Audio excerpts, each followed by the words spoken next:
My name is AJ, and I'm here to yap about Higurashi When They Cry Kai, Chapter 8, Matsuribayashi. I am once again joined by my straight man, Griffin. Say hello, Griffin. Hi. Last What time, are your thoughts right now? last time, um, I, I, I'd rather be back to seeing Satoko be abused by her uncle, to be honest. That's where That's I kind am of right a, now. it's kind of a, what do you call it? Macabre, I guess. I don't know. That was. Let's just go. Let's just go. Yeah. Let's just go. Let's just go. Like you said, child abuse too.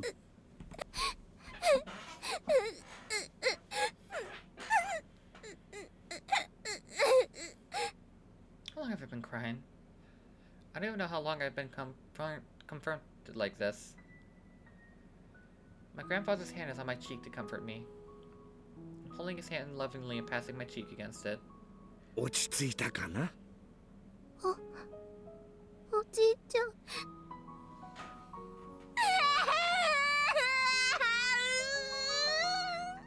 My grandfather put on his other hand on my head. The warmth of his palms gradually calmed me down. Piles of documents all around me. It was a mistake to search through data while lying on a fluffy carpet. I must have fallen asleep. I had a terrible dream. うつ伏せに寝ると胸が苦しくて悪い夢を見やすいんだよ。もうこんな時間だ。美代子は部屋に帰って寝なさい。全然平気。居眠りしちゃってたから眠気がなくなっちゃった。もうすぐで終わるの。だから終わらせちゃうね。明日も学校がある。もう寝ないとまた先生にあくびを怒られてしまうよ。I went to bed late recently. Because of that, I yawn a lot at school. She must have written a note to my grandfather. Can a girl not yawn in peace? Jesus Christ. ちゃんと終わったら寝る。だから続きをさせて。それにおじいちゃんも私に構ってちゃダメ。早く書斎に戻って論文の続きを書くの。A day for an president with findings to proceed. Tower devoting himself to research, but there's a official limit on what an individual can do. You need a collaborator to get further with his research. He has to explain that his investigation can be the key to solving mysteries of human behavior. But understand just how important his work was. His research is a complicated subject, so we couldn't seek assistance from just anyone. Is someone able to help me one day? But no doubt my grandfather earnestly continued his research. I want him to help me more. All I can do is search for his data and his tiding and manners. So systems are house so we can concentrate more on his research. He tells me how helpful I am, but it isn't enough for me. I will study hard, I will get into a good college. And I'll learn many things. And then kill an entire village. Yeah. I'm going to school right now, but I don't particularly like school. But it will do. I help my grandfather.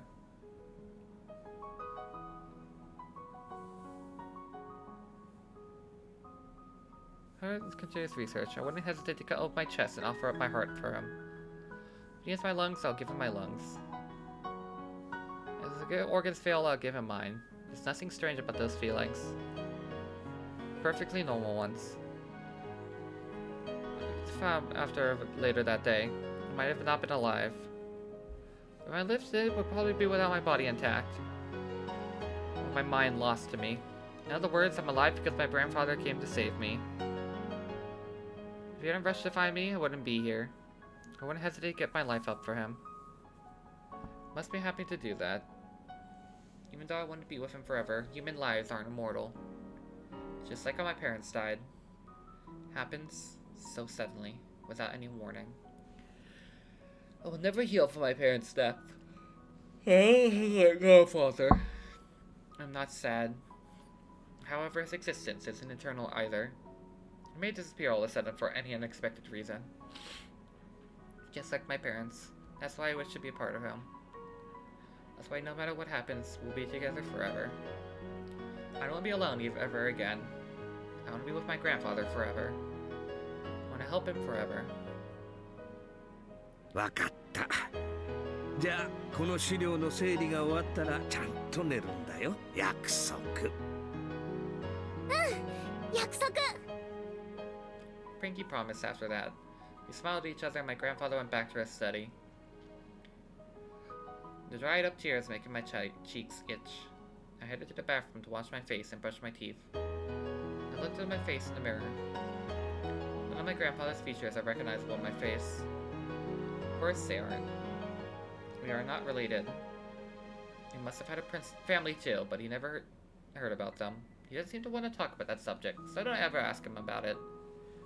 I don't care if he has a real grandchildren or not. Even I'm not related to him. I'm his granddaughter of Hifumi. I am the granddaughter of Hifumi Takano. Not just a granddaughter either. I want to be more than that. I don't want a parent and child relationship, nor a lover relationship. Nothing like that. Who do you think? I'm not that crazy. I'm talking about something that binds our souls. Something that even tragedy can destroy. I am Mio Takano. Hifumi Takano's granddaughter. Maybe it should be Mio instead. That's why my grandfather sometimes calls me. I want to succeed Hifumi's spirit. His name counts as one of those 1 to 3. I want to be the share the 3 and the 4th in line. 34. Today my name changed. I wrote a new name in the mirror. Mio Takano. What a wonderful name for the new me.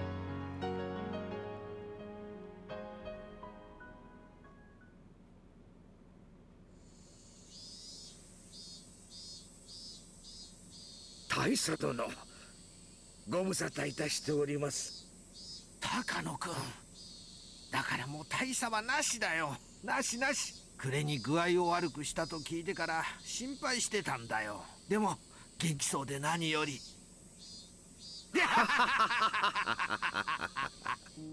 Grandpa always told me he doesn't have any friends. He used to tell me everyone died in the war. The war. But that's not true. He has one very close friend. This is him. He's an elderly man my father calls Colonel Koizumi.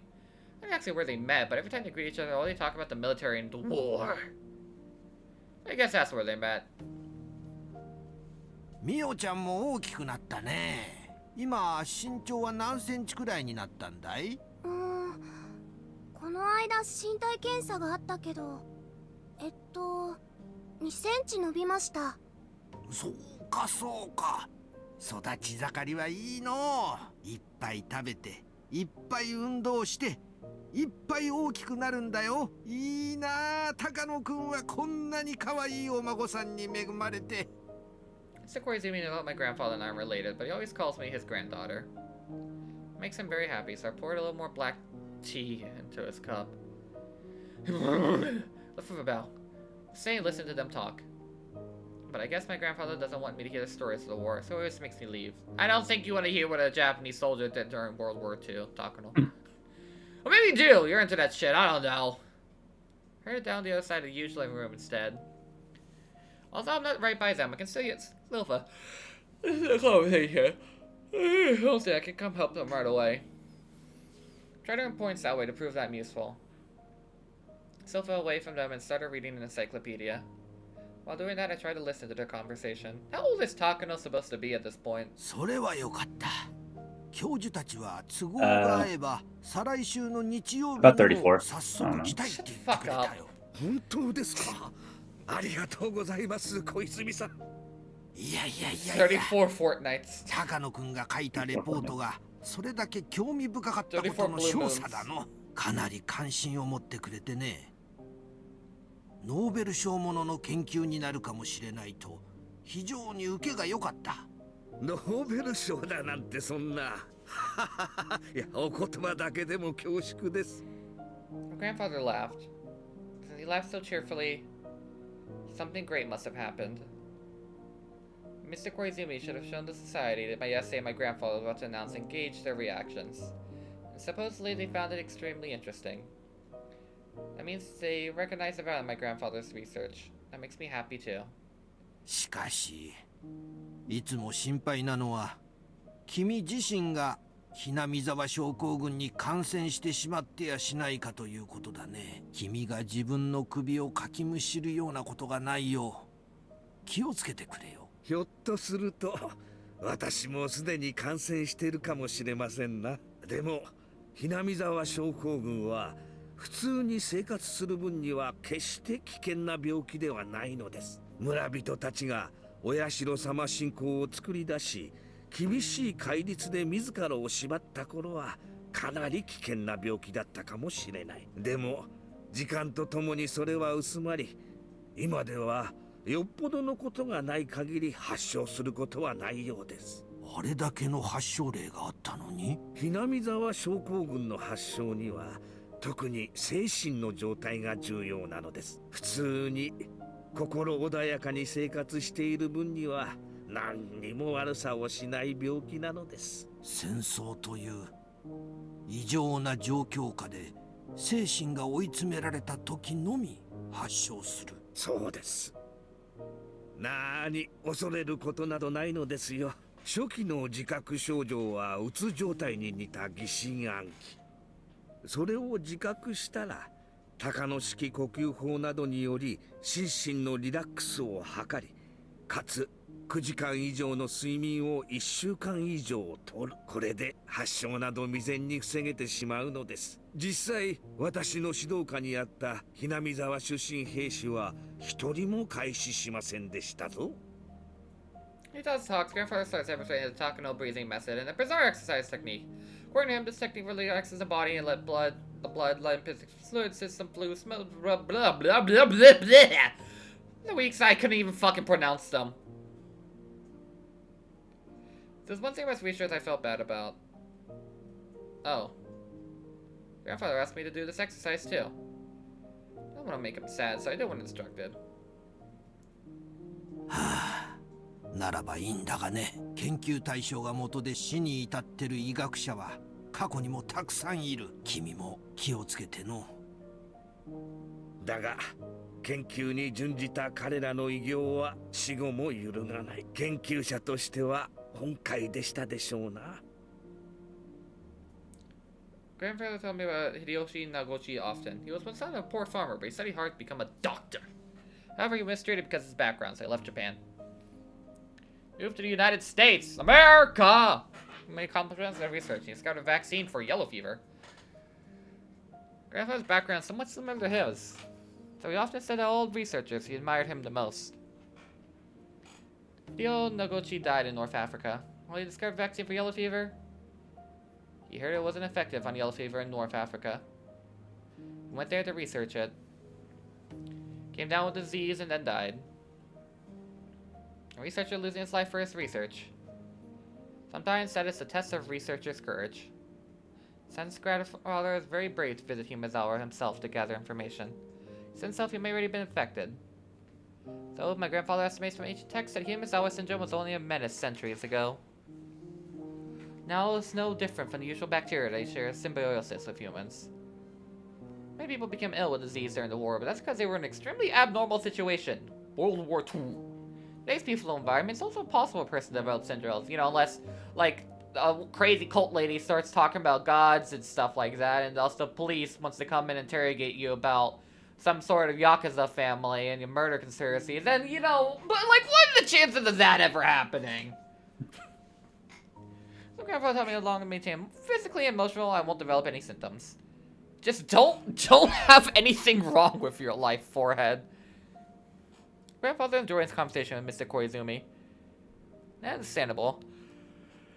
He always let people show interest in his sport.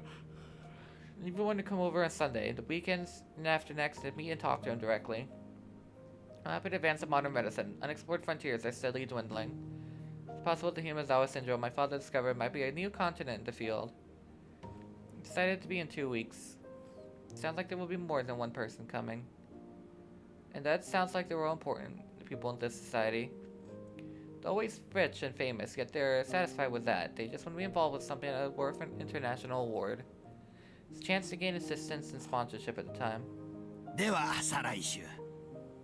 私も様子を見に来ます。ぜひ頑張ってください。これもすべて小泉さんのおかげです。本当にありがとうございます。それは無事賛同者を集められてからにしましょう。その折にはぜひ秘蔵のワインを開けて乾杯といきましょうの。Lost their conversation. My grandfather tried to keep his head bowed until Miss Koizumi was gone. Like he set up the great chance for my grandfather. About a head like 聞い him. てたかい？ようやくチャンスが巡ってきたよ。私のレポートに関心を持ってくれる人が現れたのだ。聞いてたよ。これでおじいちゃんの研究に協力してくれる人やお金を出してくれる人が現れるんだね。まだそうと決まったわけじゃないさ。I made a good feeling about it.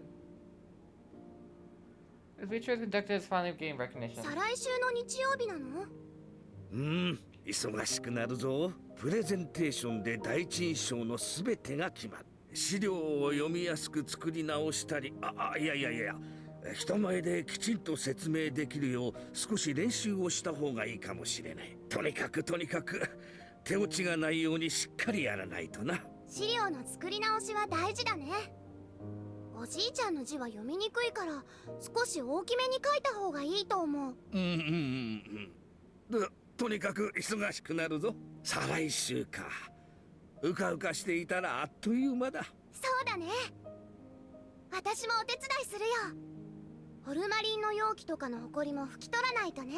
あと丸まった資料の反りを直さないと。絨毯の下に敷いて一晩も置いたら治るかな。You think a layout overnight rug would fix it? やらなければならないことは山ほどだな。ミオ、手伝ってくれるかい？もちろん。学校休んでお手伝いする。それはいかん。We laughed together, thrust our fists in the air, and motivate ourselves to work hard towards the week after next. Since that day, my grandfather spent more time in the study. So I need to create a report that you're going to show other people. Copying machines hadn't been invented back then. So everything had to be handwritten. He knows something, but he couldn't remember where he put data he needs. For me, I want to make sure the guest cups were a sea of tea, so I was counting them. Do I have enough tea leaves? Maybe I should go something with tea. My grandfather knows nothing about these things. I have a whole list of chores to do. I need to clean the windows so the room will be bright. What else? 2 weeks pass quickly while we're busy getting things done. What a wonderful 2 weeks it is. I can finally feel like I'm actually doing something to help my grandfather with his research. I hope the day of the meeting will be the memorable one for my grandfather. The day will be beautiful and a clear one.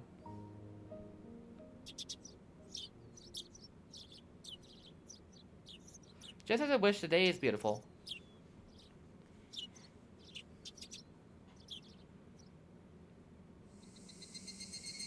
Evening. My grandfather, having dressed formally, paced around his study nervously. I'm also in the beautiful dress. I've only worn it once before in my piano recital. But I'm not nervous like my grandfather. Silly nervousness actually relaxes me. Are they here yet? Grandfather looked out the window. Then a black car stopped in front of the gate. Back in the car was a luxury item. I don't think I ever had one classmate's family owned the car. So it makes sense that the men coming out of the car looked respectable. One I ran out to welcome them. ようこそおいでくださいました。高野と申します。今日は本当にようこそ。お召し物をお預かりします。Greeted them and filled the role beside ahead of them. So my relaxed being my grandfather's silliness ended at that point. Both my grandfather and I were stiff with anxiety as we greeted them now that the moment was here. はじめまして先生。そしてはじめましてお嬢さん。いえ、お孫さんですかな。孫です。ミオ、ご挨拶なさい。はじめまして。高野美代と申します。賢そうな子ですね。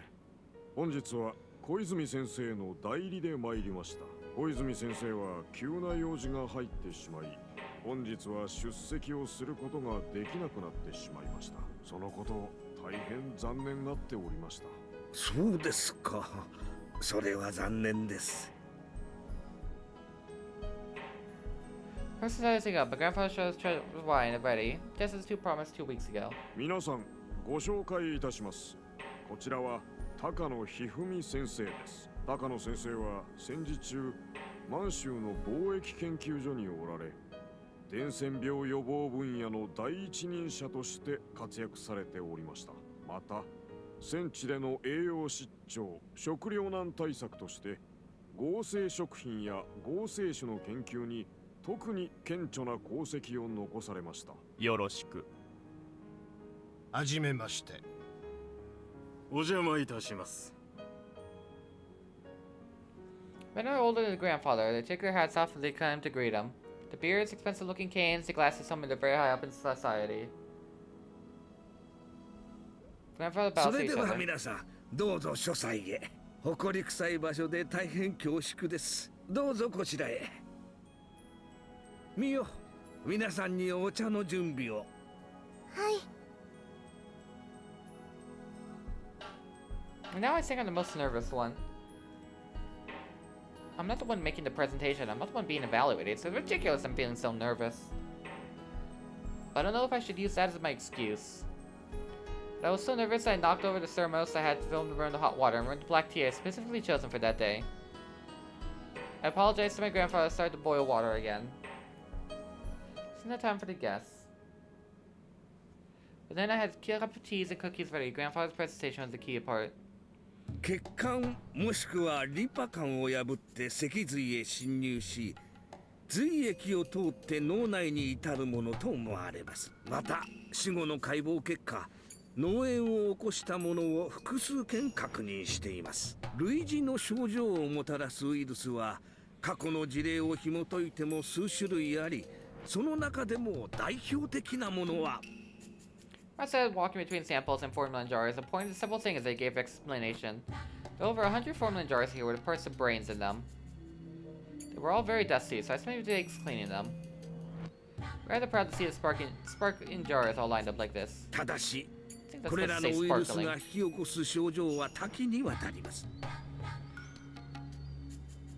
I know the hand symptoms are very specific to that disease. それが喉を自らかきむしる自傷行為だとおっしゃるのですね。さようです。これについては死亡直前を知る兵士たちの目撃情報から分かっています。この自傷行為はこれまでに知られてきたどのような病状にもありません。hinamizawa症候群独自のものです。また末期患者にしか見られない行為であることから、これは一部の感染症に見られるのと同じエクソダスであると考えられます。感染者の体内で十分に成長し、幼虫を繁殖させた後、ウイルスは体外へ脱出し、次なる感染者を探すのです。では、その血液にはウイルスもしくは陽性が満たされているわけであり、貿易の知識のない現地の兵士がそれに触れていたならば、彼らも感染していた可能性があるわけです。にもかかわらず、hinamizawa出身者以外の兵士に感染例がないことをどうお考えですか？これについては潜伏期間その他を疑ったのですが、hinamizawaという地域だけに限定していることから考え、現地の特殊な気候、その負荷があると考えられます。また辞書で詳しく取り上げておりますが、hinamizawaの古い土着の信仰から考え、ありえないですよ、高野先生。ウイルスに社会性があるなど聞いたこともない。いえ、ですからこれこそがhinamizawa症候群の画期的な発見の一つでありまして。The gentlemen mumbled to each other, pointing at the data. Then I finally realized things aren't going too well. 高野先生のご考説を賜りながら、先の資料を拝見させていただきました。まず申し上げて、脳内に潜伏したウイルスが人間の思想をコントロールするなど、全くもってありえないことです。人間の思考は極めて高度な神の芸術ともいえる脳で作られます。また思想というものは人間の思考の中でも非常に上位のものであり、現在の地球上においては人間にのみ許された高度な能力です。それに介在するウイルスがいるなど考えられませんよ。同感です。思想とはつまり個より全体を優先した考え方とも言えます。つまり社会性を維持する最前提条件なわけですな。それが遺伝子を残すこと以上の欲求を持たないウイルスごときに宿るわけがない。生物学的にも言ってウイルス性の微細な生命体に社会性、新社会性が発見されたことは一度たりともありません。しかし脳内の生命体が宿主の行動に干渉するケースは非常に多く報告されており、高野先生は一つ誤解をされていますな。ウイルスが宿主の行動を支配する原理は常に生殖繁殖のためという極めて原始的理念に基づくものだけです。But even an example used before, a rat infected with, I'm not saying that, losing its version to cats. Older behavior simply means to let the host be eaten by a better host in order to change the host's behavior. ハリガネムシに寄生されたバッタの受水自殺がいい例ですな。ハリガネムシは十分に成長すると水生となります。その際、宿主であるバッタを水辺へ誘導して溺死させ、その体内から水中へ脱出する。その通りです。私はHinamizawa症候群における自殺的な喉のかきむしりもそれに当たると考えまして。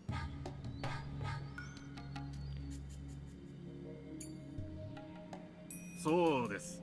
すべてのウイルスの目的は繁殖のため。そんな存在が神の芸術ともいえる脳に潜伏し、いやいや、潜伏すること自体は別におかしいことではない。寄生し、人間の思想に影響を及ぼすなんて、はっきり申し上げて妄言です。いや、危険思想と言ってもいい。Hinamizawaという村が閉鎖的文化から独自の信仰を生み出したこと自体はそう不思議には思いません。日本各地に散見するよくあるケースです。だとしたら日本中のそれらの文化は全てウイルスによるものなのですか？それらは文化的なものであってHinamizawaの件に限ってはウイルスによるもの、その区別をどう立証されたのですか？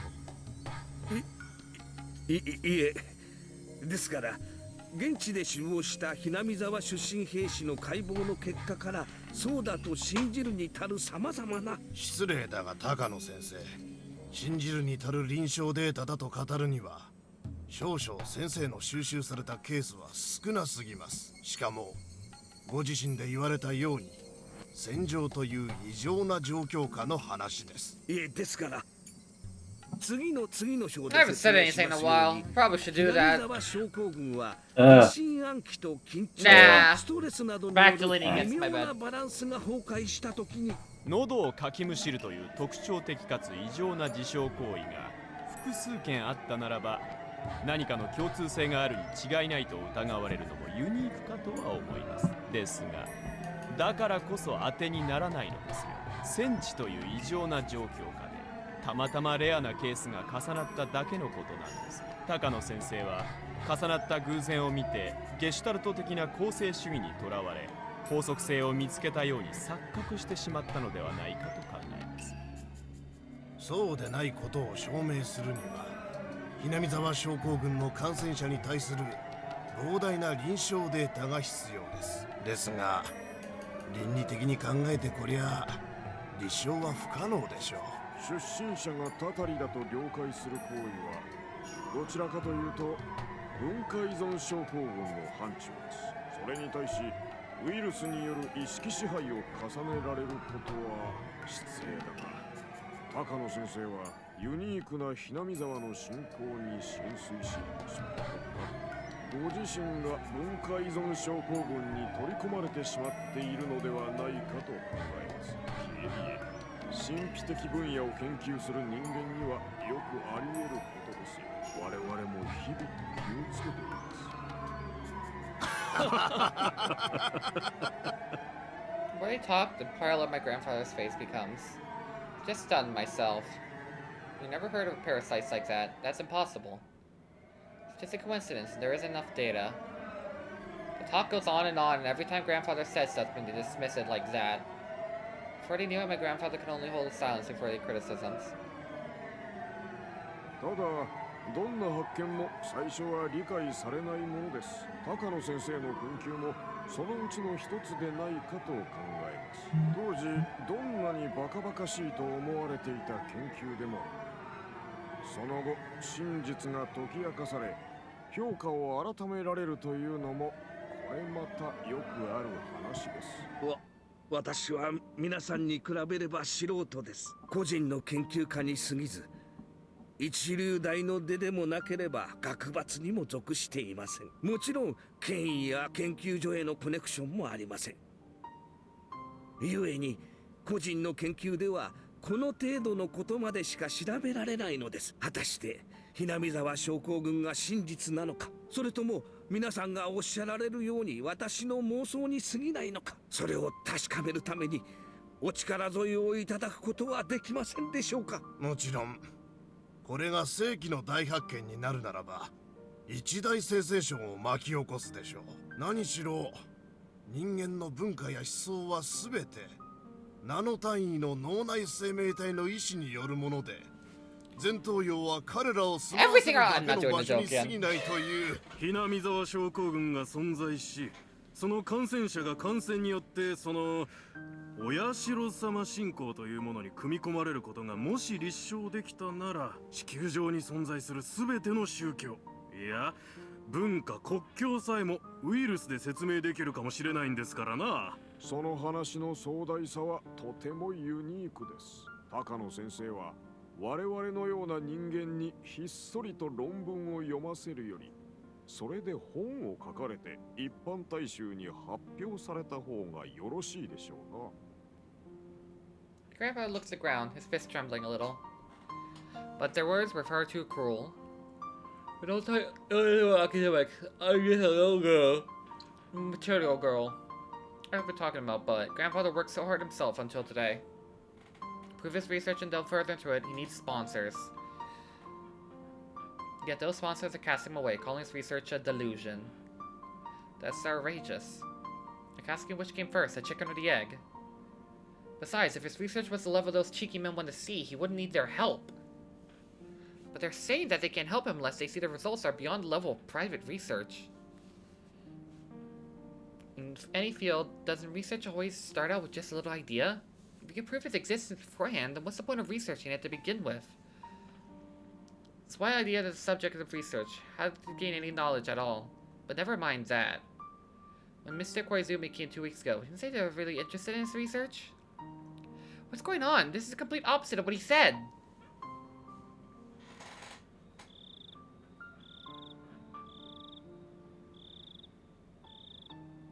はい。非常に興味深い研究だと思っております。脳はまだまだ未知の領域です。この高野氏の論文は非常にユニークです。特に優生学的見地からは無視できないものが感じられます。人は神の子などでは断じてない。人も進化の洗礼を受けた動物に過ぎません。ならばダーウィンに従い、各地の環境に応じて進化には差が出てくる。つまり人類にはすでに優劣があるのです。国家としていかに優秀な血統を守り、より良い遺伝子を未来に残せるか、これを国策として掲げ研究せねば、来世紀において人類は致命的な序列を与えられることになるでしょう。高野氏の研究は単なる感染症の域を超えるだけのポテンシャルを秘めていると言えるでしょうな。次世代に残すべきでない劣悪な人間が、もし遺伝子によるものでなく感染症によるものであると解明できたなら、外科的手段によって構成が可能だということになる。結果、我が国は未来に素晴らしい人間を残すことができるでしょう。優生学的見地から高野氏の研究は早急に取り組まれるべきです。これは世紀の大発見になる可能性がありますぞ。もし感染症疾患と個人の資質の因果関係が立証できれば、ノーベル賞どころでは済まんでしょうな。小泉先生、この度の貴重な機会に深く感謝いたします。高野くんは昔から一途で熱心な男での。だが人付き合いが下手くそでな。ずっと一人で研究してきたのだ。だが一人でできる限界を迎え、ようやく人に助けを求めることを覚えたんだな。どうか先生方、高野君の話に耳を傾けてやってください。恐れ多いですよ先生。むしろこの度のご縁にこちらが感謝したいくらいです。私どもとしてはもう協力させていただくことは前提です。むしろ学会での縄張り調整の方が今後の急務ですな。このようなユニークな研究を世界に先駆けて研究できるとは、この年になってこのような貴重な幸運に恵まれたのを感謝したいです。Knocking the door, the sliding door opened and the owner peeked in. 失礼いたします。お客様がお見えになっておりますが、お通ししてよろしいでしょうか。客？はて、どちら様ですかの？ Owner whispered Koizumi's ear and his face turned pale all of a sudden. お通ししてください。いや、私もお迎えに上がります。Koizumi stood 2 steps to face the door. 先生、このようなところへお越しいただけるとは。小泉君、ご無沙汰だな。今日はちとどうしても君にしておきたい話があってな。このようなところへお越しいただけるとは。はい、体温ある先生の話とあっては聞かぬわけには参りません。何でもおっしゃってください。Old man noticed Koizumi was not someone whose status be taken lightly. Although tired, he is powerful enough to great powerful influence. From the meek attitude, it's easy to figure what kind of person this man must be. This old man held his bodyguard's shoulder as he walked, expensive looking cane in the other hand. He couldn't even walk on his own because of his old age. But his intense commanding presence had declined one bit. 単刀直入に言う。君の友人の研究な。あれ、やめさせなさい。は？と申しますと。小泉君、hinamizawa症候群は墓場まで持ってかなきゃならん。あれに手をつけちゃならねえんだ。あれを調べるとな、藪をつついて蛇を出すかもしれん。しかも太くてでかい蛇をな。君がこのままガブリとやられるのを黙って見とるには忍びないのでな。ちょいと君の小耳に入れてやろうと思って今日は来たんだ。連れの先生方にはお待ちいただいて、どうだ、ちょいと向こうの部屋でわしと飲まんか。はい、お供させていただきます。Koizumi realized he was being pressured. He knew well which direction it was coming from, but clearly authorities weren't comfortable researching Hinamizawa syndrome and was trying to stop him from supporting it. What was the reason? Alright, we can't talk about that in the PS2. この研究はパンドラの箱だということを。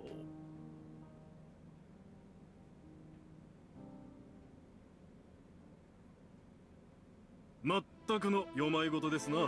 本日私どもがお邪魔したのは、資料になかったそれ以上の客観的何かが開示されるかもしれないことを期待したからです。本来ならば本日お邪魔するにも値しない内容だったのを、小泉先生たっての願いということで義理を尽くさせていただいたまでです。徒労ではありましたが、来て正解でした。あなたに適切なアドバイスをすることができるのですから。あなたは余生をこんなことに費やされるくらいなら盆栽でも始めなさい。いいですぞ、盆栽は。同感です。こんな書斎にホルマリンの瓶を並べていても不健康なだけですな。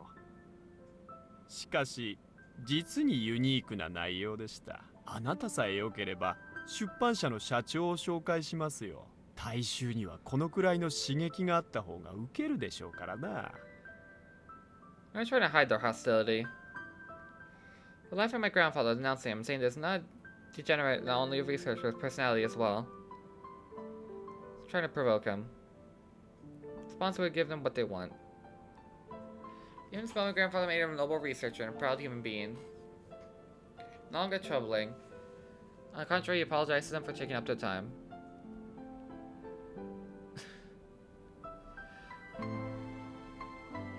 この論文はお返ししますよ。もっともこれを論文と呼んでいいなら学解もどれだけ気楽なことか。 No, the gentleman tossed it back to him. Grandfather couldn't catch it in time. The article worked so hard fell on the floor, and paper scattered all over the carpet. The elderly gentleman left the study without even apologizing for it. Everyone else followed suit. When they left, they trod all over my grandfather's article. Looks like grandfather's expression didn't change.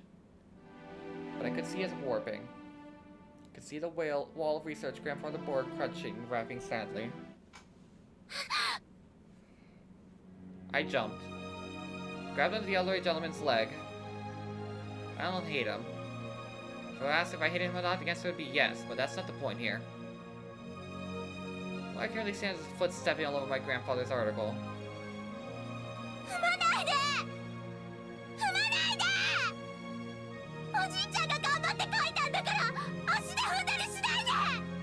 I'm gonna move the foot that's sitting on his papers.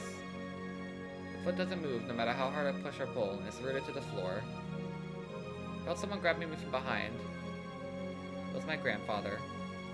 孫が失礼をいたしました。さあどうぞこのままで結構ですので、後片付けは私どもの方でしますので。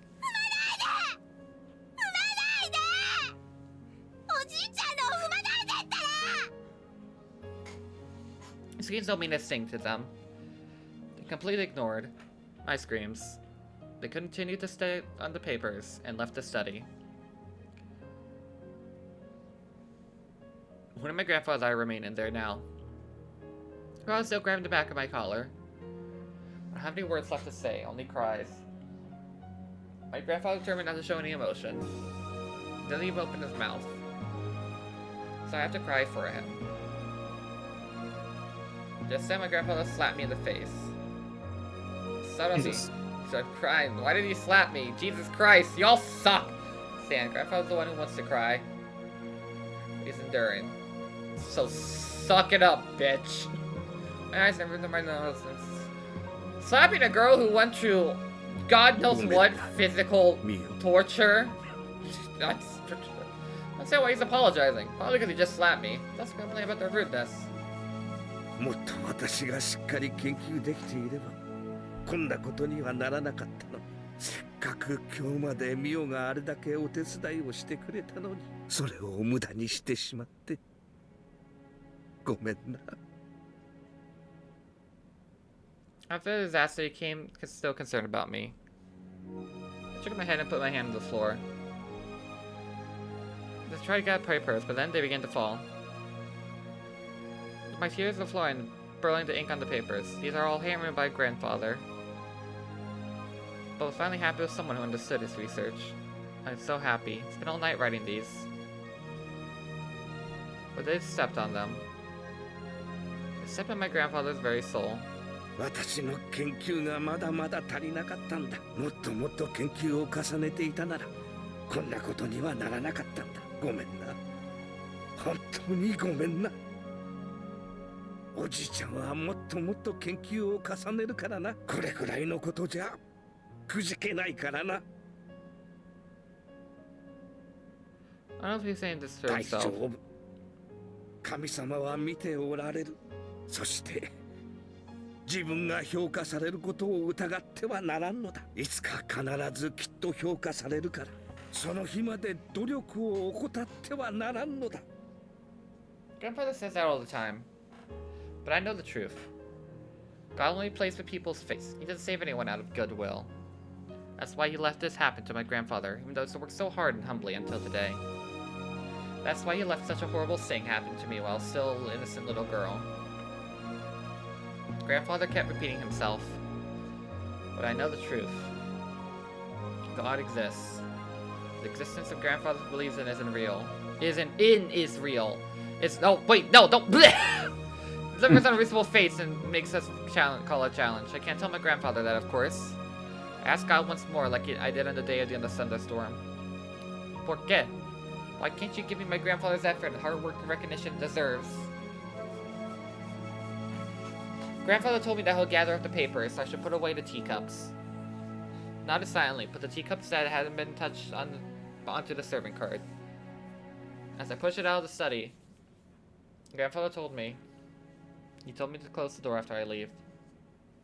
Always close the door when I leave. Doesn't need to remind me.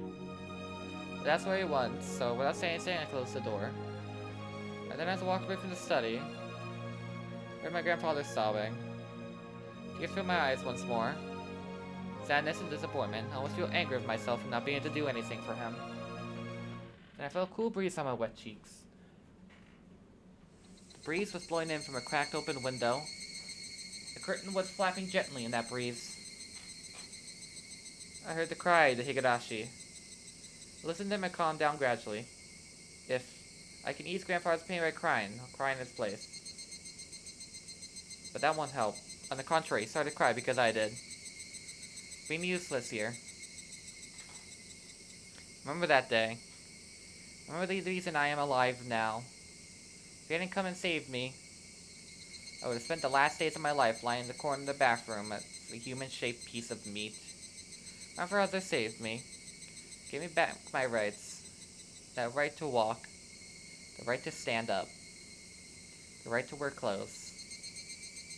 The right to eat. The right to speak. And the right to think. In other words, the right to live as a human being. Grandfather took action right after he got the phone call from me. He found my house. He found out which orphanage I was sent to. After struggling through sloppily filed records in the public office, then he saved me. Of course he was working on his research then. He spent his precious research time on me, saving a perfect stranger. Wonder if his heart failed, I ripped my heart out to give it to him. Of course his heart is fine. But he doesn't need a heart, he needs something else that's equally important. That's something that only I can give him in this whole world. Clenched my fists. I held him so tightly that my nails left marks. I know now what I'm supposed to do with this new life as Mio Takano. I finally know. I don't know the reason why this new me was born. Purpose of Takano Mio. それは小さな胸に宿る大きな決意。人の命がもしも地球より重いなら、私の小さな決意は地球よりも重い。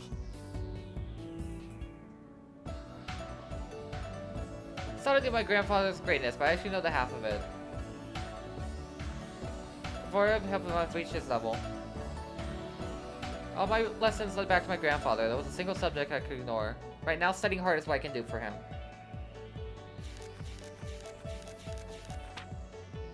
教師生活をして長いが、君ほどたゆみなく勉学に勤しんできた生徒は見たことがない。かといって決して勉強のみに視野が狭くなることなく、社交性も身につけ、多くの友人を作った。勤勉なのは勉強することでしか至れない私の目標があるからです。社交性をおろそかにしないのは孤独な天才があまりに無力であることを知っているからです。That's not enough. 私はまだまだ自分の望む姿に至れていないんです。大学に入るのも私にとっては単なる経過に過ぎない。そこで何が学べるかなんです。I'm not that even close. I'm not even close to being able to help my grandfather. 先生は君を教え子に持てたことを誇りに思う。私立大でも国立大の医学部でも好きに選びなさい。今の君にとって倍率など何の意味もない。君にとって学ぶに値する学校であるかどうかだけが大事だ。願いを成就し望む未来を紡ぐ力。紡がれる糸の強さは意志の強さ。気高く強き願いは必ず現実となる。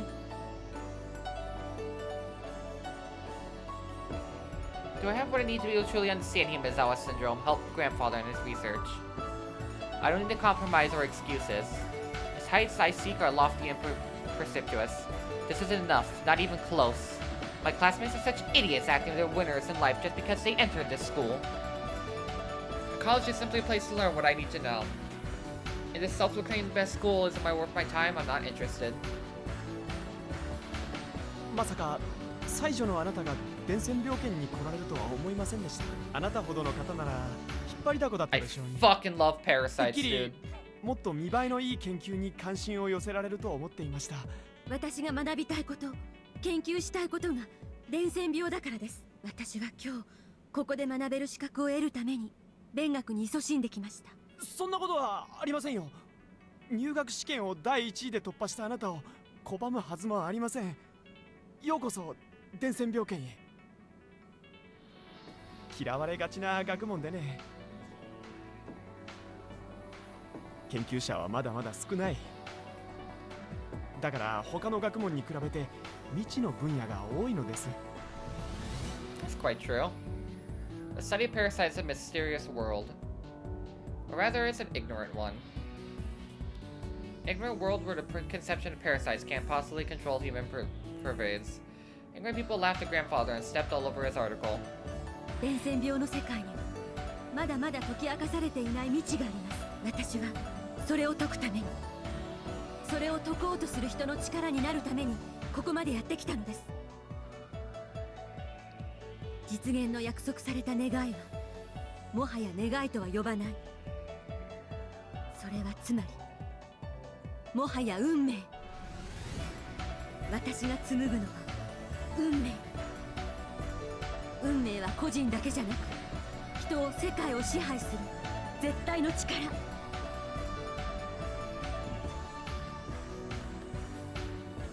Learning isn't enough for me. I have to be able to research with my grandfather. And so I don't ignore the means seeking to help my grandfather couldn't get. Grandfather's research isn't complete when it's just finished being written on a desk. It needs the help of plenty of people to present it to the world, so his great work will be praised by many.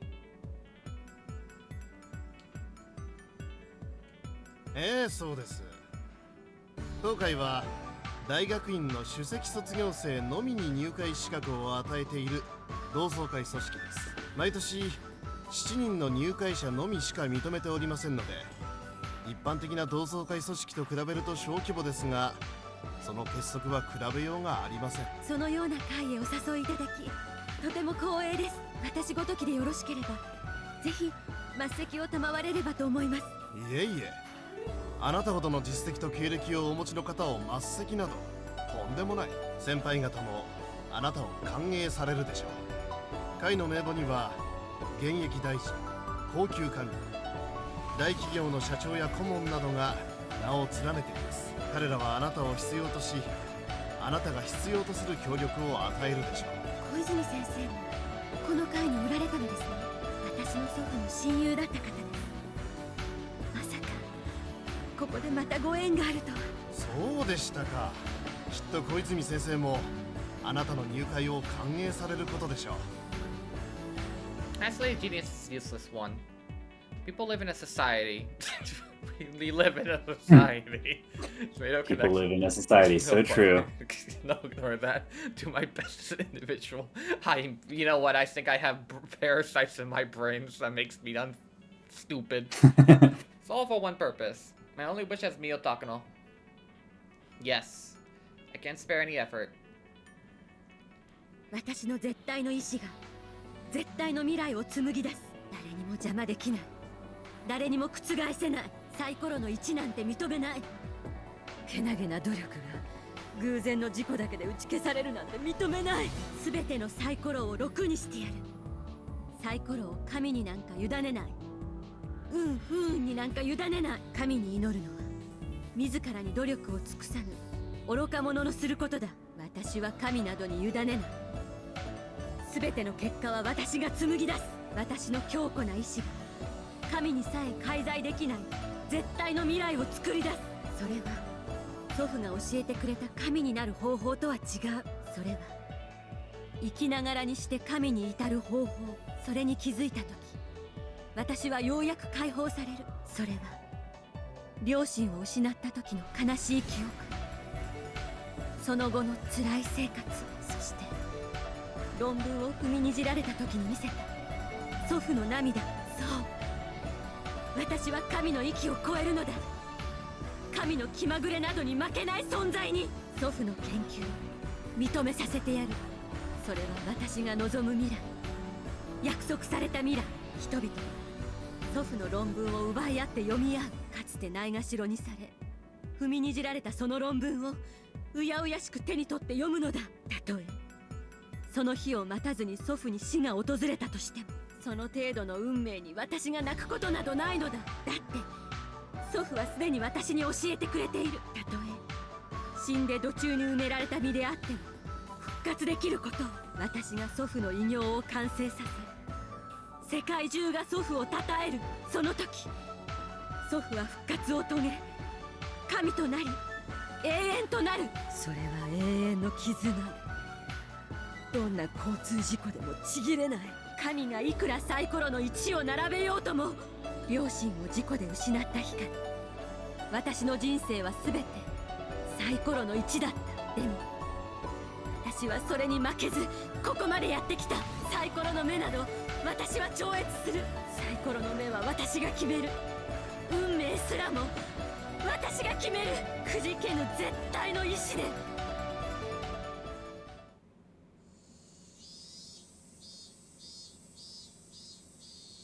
Hey, Hinamizawa.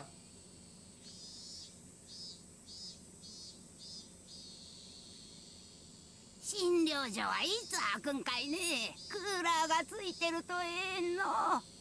来月にゃ診療開始って書いてあった。そしたら若い先生だとええの。Some old ladies talk amongst themselves while going up the stairs to the shrine. The unit clinic is already completed and is waiting for it to ready for opening day. State-of-the-art equipment has been delivered, and the research is waiting to begin as well. Yude too is sitting on the top form, and he's almost as passionate as I am about Hinamizawa syndrome. Mountain dogs, the counterintelligence units support and protect our research, are stationed at a dummy company somewhere near Okonomiya. They're getting in touch with various public institutions. Everything is going well. The only thing to worry about would be the rumors that Hinamizawa dam construction plans. But I'm sure nothing's gonna worry about. Nothing's gonna happen about that. So first of all, Hinamizawa, she's like, all right, time to get started. By the way, Hinamizawa's been flooded. Shit. Pressure to work there another measure. So either way, it'll come to a deadlock. I'm not being optimistic. I just know that's how it'll end. I will conduct research here in Hinamizawa. I'm going to accomplish that with my absolute will. That's why even if God rolls a 1 and the die and says he's going to submerge Hinamizawa, I will not be afraid. I want to trust my die to God. I'm the one who's going to pick up the die and roll a 6. I didn't come to this shrine to declare war of God in this place. I came here because I knew you could get a great view from up here. Walked by the shrine and headed to the spot I found last time I visited. It's a perfect spot for overlooking the entire village. Strong wind reminded me that I was almost at the starting line, and that there will be a headwind before I reach my goal. I look over the village while faltering the wind. Grandfather approached the syndrome from a medical point of view, but he was also approaching from a folkloric one as well. The strange belief system in Hinamizawa's proof to exist in Hinamizawa syndrome was already known even as ancient times. So it'll be extremely useful to research your history too. My grandfather had been doing research for 100 years, of course. This place had been here for 100 years, and I've been living with Hinamizawa syndrome for that long. Can we find a snappier saying to call that? Can we find something with less syllables than Hinamizawa syndrome? Damn. There's many faceted sides to it. It's just a kaleidoscope showing infinite light with an ever slight change in angle. So much fun to trace grandfather's research. Finding the same research as my grandfather reminds me I'm indeed following his footsteps, which makes me very happy. The shrine is dedicated to Orishiro-sama, the guardian deity of the village. But this god its village worships is simply a delusion that was created by the parasites. When I solve this secret and announce it to the world, the god of this place will be no more. And that's the moment I will take revenge on the one who put me through my misery and tested my fate. That's it, isn't it? This isn't just making my grandfather's dreams come true. It's also about getting revenge for my miserable life. I went back to the front of the shrine. There's an offertory box there, and I tended to throw in some coins. But you normally offer coins to ask for mercy. I don't trust my faith in the gods, so I don't need to give an offering. going to unmask him. But until then, Oishiro-sama is a god. In that case, I'll show respect for now. At the decoration war, I pulled out 10 yen coin from my wallet. The 10 yen coin I found in the telephone booth changed my life. If I hadn't been there, my life would have been ended then. あの1枚の10円玉に関してだけはあなたに感謝するわ。 I'm not grateful to the god of this shrine, though.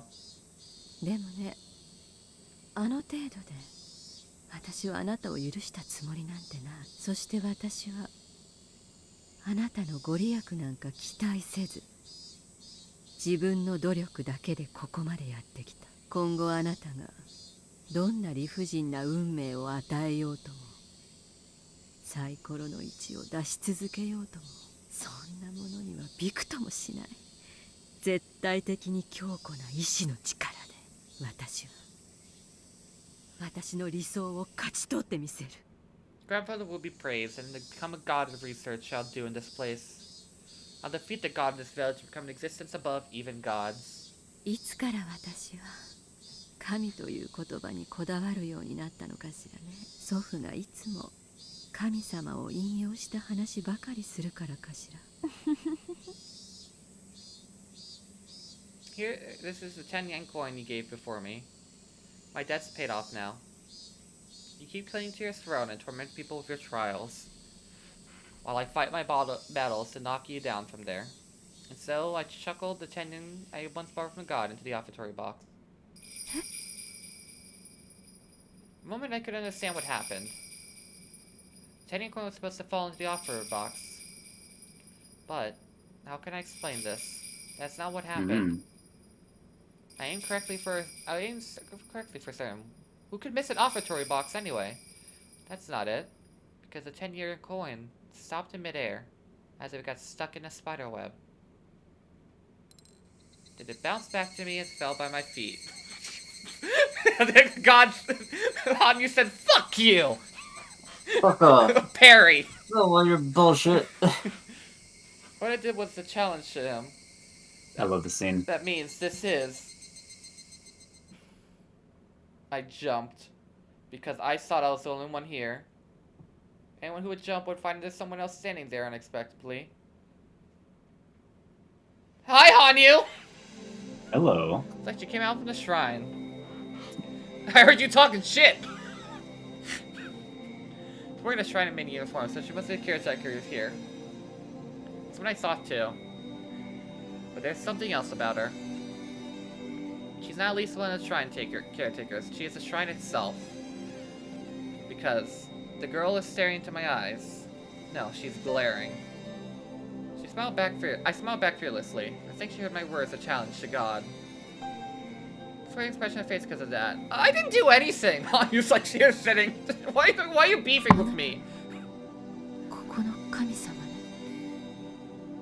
Girl didn't nod. I took that as a yes. What a contradictory feeling. I'm rejecting the god of this land, denying its very existence. Yet I don't doubt that girl is that god. The girl opened her mouth to speak.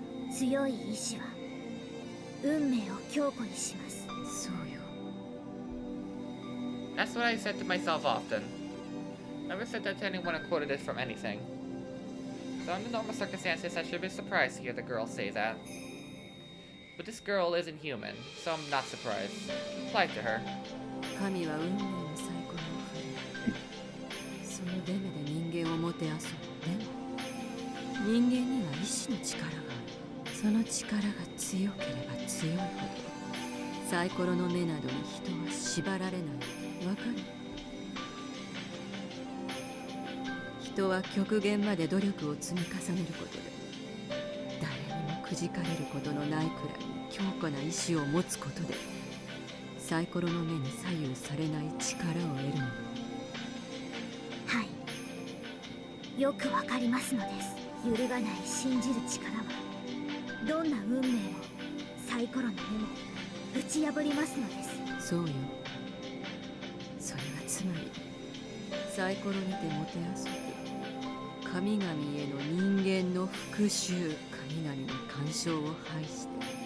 自ら運命を切り開く人間の惨禍、どんな不運にも耐え今日努力で獲得した私の神々しさを知りなさい。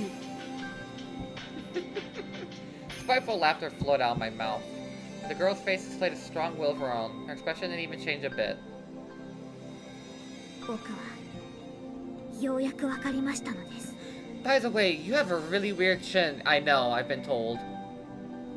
何度繰り返しても決して覆せぬこの運命はあなたの強固な意志の力ゆえ。 Okay, so is this Hanyuu after episode chapter 7 then? 運命を強固にする。 I'm guessing she's ready to lock in, so that's why she's confronting Takano now. いかなるサイコロ No. Oh, really? すなわち絶対の未来。 This is Hanyuu. The first time that she came to Hinamizawa. Oh, okay. 認めますです。あなたは限りなく神に近い場所にいる。それは光栄ね。The girl glared at me with her eyes half shut. No, it's more like she was proclaiming something to me while displaying her own strong willpower. 僕はあなたに負けない。かつて僕たちはどう戦ってもあなたに勝てないと思った。だから僕は No, this is she's talking about Hanyuu's experience, the events of chapter 7. She's just look, listen to what she's reading. Oh, wait a minute. Well, that's weird, because you couldn't go back that far. Maybe she's just here. Oh, she could have materialized to anyone first outside of Ika. So, but yeah, she's saying. Look what she's saying. I know I understand that triple conviction defeats the fate. I understand. No matter how many times we repeat, our fate doesn't change. That's because of all of your. That was all because of your strong willpower. This is her locking the fuck in now. That's weird. But okay. You know what? She's locking in. She's breaking the rules. Yeah, and she's like, I won't be defeated this time. I always thought we couldn't win against you. That's why I surrendered. I been help and crawled around the wheel of life, but then I learned. Yeah, she's. This is what she learned. Yeah. This is the arc from chapter 7. Oh. Maybe they're speaking outside of space and time right now. Maybe. Because it's love. That's the law of this world. Strong will can make a desired future possible. I feel like Hanyuu wouldn't be. Yeah. She would not be saying this if everything hasn't happened yet. あなたの意志が私の意志に勝てるか試してみなさいな。神は人を試すが人が神を試してはならない不条理だからあえてあなたを試してあげるわ。お前の意志の強さが私の意志の強さに勝てるかどうかを試してごらんなさい。 Clear declaration of war from me, the god. This is the beginning of my revenge for its god. It puts me through so much misery. This god is accepting my challenge directly. 僕はあなたに比べてあまりに非力だけれども、あなたに比べてあまりにできることが少ないけれど、たとえ僕の意志の強さがあなたに及んだとしても、それぐらいでは覆せないくらいに圧倒的な力の差ではあるけれども。そうね。私は圧倒的な力を得た。その力を得るために今日までどれほどの強い意志を持ち初心を貫徹してきたか。貴様ごとき小娘では私に指一本触れることもかなわないでしょうね。分かってる。あなたの強大さは分かってる。それに比べて私や私の仲間たちの力はあまりにか細いかもしれない。でも私は諦めないことを選ぶことができる。三途の河原で永遠に石を積み続けるように、あなたのサイコロに1が並び私のサイコロに6が並ぶその日まで決して負けを認めず諦めない。気が遠くなるほどの長い時間あなたに屈しないことで意志の強さを示してみせよう。そして河原に石が積み上がった時私たちはその川を越えることができ、あなたの前に対等な存在として現れるでしょう。その時こそこの長きにわたる運命の戦いに決着がつく。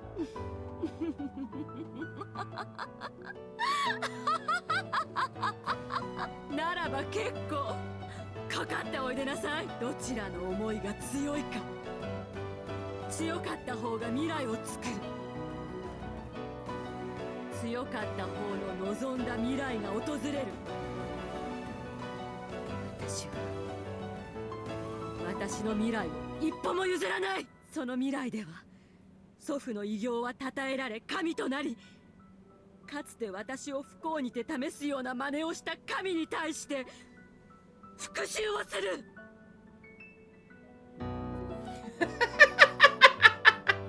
Stupid little god! I'll show you! 貴様、神の座から引きずり下ろしてやる。かかってこい、この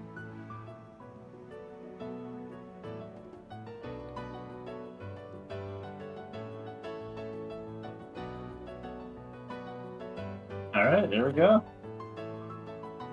War declared. Chapter 8. Matsuribayashi. That was all just a prologue. That was the fucking prologue. I just got Kingdom Hearts 2. Hated. Oh, that's probably when we're about to get the intro now, aren't we? Please don't blast my ears.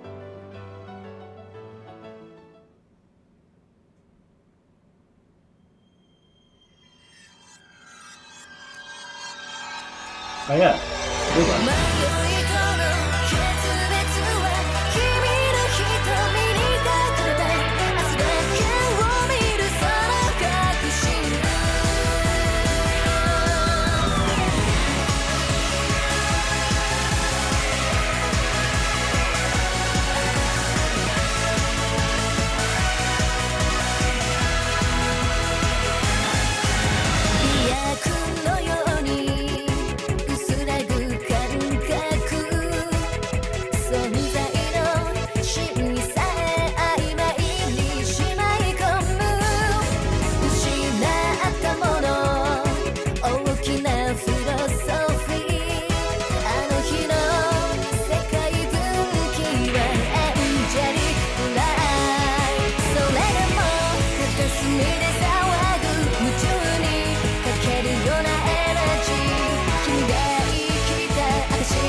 'Challenging a god'. Finish the prologue. Yeah! Griffin, I'm so fucking ready! Yeah, the prologue is a really good job. Setting up the stage! The Hanyuu and Takano face off. Really. That's gonna be a central conflict, so it looks like Hanyuu's finally like, alright, I'm stepping in here now. Yeah. That's like honestly one of the best scenes of chapter 8. Yeah, it's just like we have a dynamic between our main character and our main antagonist. And that means that, like, Takano knows about Hanyuu now. Like, yeah, she was always like in the past, like, how does Rika know so much? But now she's, well, if Hanyuu retains her memories that it's Takano, I guess the universe balances out that Takano knows about Hanyuu. yeah. Equal playing field. All right. So, next is going to be... Back to the gang. Yes, in a way. Also, I saw Akasaka in the intro. I assume he's gonna play. There's no way I sat through all of chapter. There's no way I sat through all of chapter 4 for him not to become a major player in this final act. So he better do something of value. Oh, absolutely! I cannot wait for Akasaka to actually, be used. But no, yeah, it's more of a cameo last chapter. It's like, hey guys, I'm still here. Don't forget about me. Yeah, it's to show that, like, all